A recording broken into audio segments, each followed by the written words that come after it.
Hello, it's Stu Sensei here to hit you up with another great English phrase. Today's one is put away. Put away.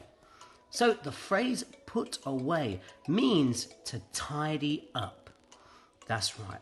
So perhaps someone's made a big mess in your apartment. You don't want to admit it's you. It could have been you. It could have been your partner. Could be your kids.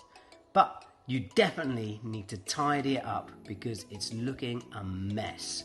So you could say that you are now going to put away all of the things that are on the floor into the cupboard or in the drawers of your apartment. That way you've cleaned up the place.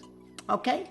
I hope this has been useful for you and I look forward to seeing you next time. Try and use put away in the comments down below, by the way. Thank you very much.